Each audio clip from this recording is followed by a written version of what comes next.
Assalamualaikum warahmatullahi wabarakatuh. Bapak Ibu, jumpa lagi. Bapak Ibu, ada info terbaru bahwa pemerintahan Prabowo akan merealisasikan skema pensiun PNS pada tahun depan, Bapak Ibu. Nah, informasinya seperti apa? Mari kita simak. Kita kutip dari CNBC Indonesia. Pemerintahan Prabowo berencana mengubah skema uang pensiun bagi para aparatur sipil negara. Perubahan ini tertuang dalam rancangan reformasi perlindungan hari tua bagi ASN yang ditetapkan dalam dokumen kerangka ekonomi makro dan pokok-pokok kebijakan fiskal tahun 2025 edisi pemutakhiran.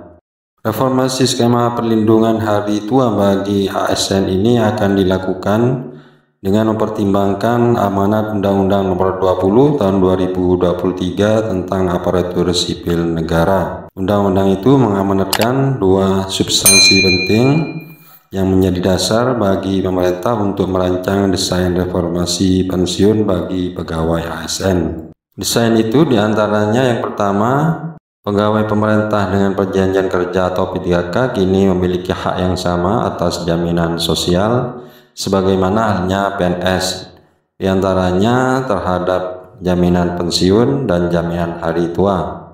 Kemudian yang kedua, dalam Undang-Undang ASN secara tegas mengamanatkan pemberian jaminan pensiun dan jaminan hari tua untuk pegawai ASN merupakan bentuk perlindungan kesinambungan penghasilan hari tua sebagai hak dan sebagai penghargaan atas pengabdiannya. Selain karena adanya amanat Undang-Undang ASN, reformasi pensiunan itu juga akan dilakukan karena adanya risiko penyelenggaraan program pensiun bagi para abdi negara saat ini. Pertama, risikonya adalah manfaat pensiun yang diterima oleh pensiun PNS relatif masih rendah dan dalam tren terus-menerus berkurang dibanding manfaat yang diterima PNS beberapa dekade lalu.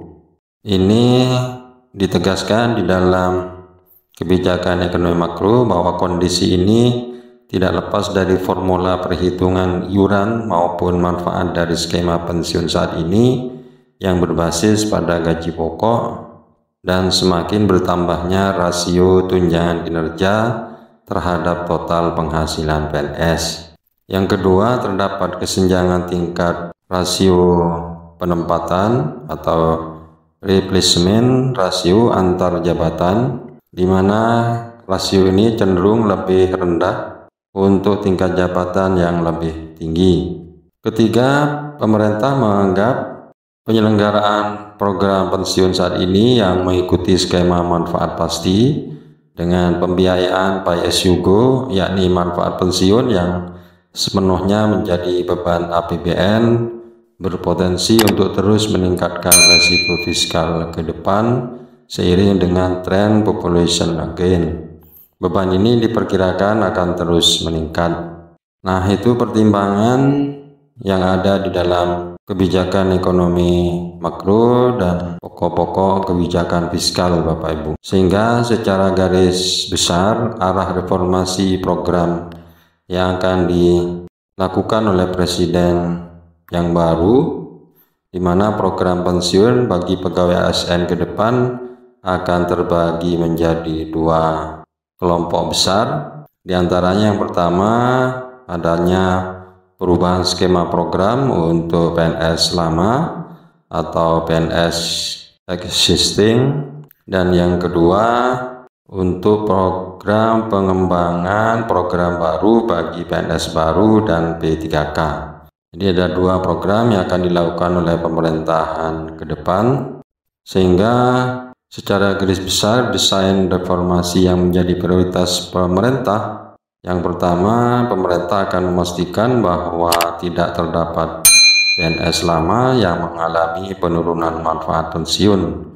Untuk itu, program pelengkap dengan skema iuran pasti yang berbasis take home pay menjadi alternatif utama pemerintah. Kemudian yang kedua, program pensiun bagi PNS baru dan P3K akan diarahkan untuk mengikuti skema manfaat iuran pasti dengan formula iuran dan manfaat berbasis take home pay. Skema bagi pegawai baru ini akan didesain sehingga menghasilkan manfaat yang relatif lebih baik dari skema pensiun PNS saat ini. Penyesuaian skema dan besaran iuran berbasis take home pay baik untuk PNS lama maupun PNS baru dan P3K diharapkan mampu mendorong distribusi rasio penempatan yang lebih wajar antar jabatan. Kemudian yang ketiga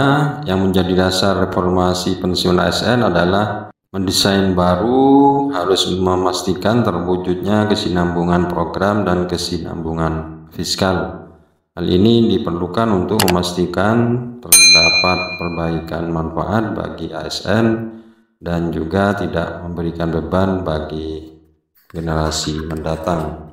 Keempat, desain reformasi akan membagi beban pensiun antara pemerintah pusat dan pemerintah daerah. Hal ini sesuai dengan prinsip bahwa pemberi kerja merupakan salah satu penanggung jawab dalam memberikan manfaat pensiun kepada ASN.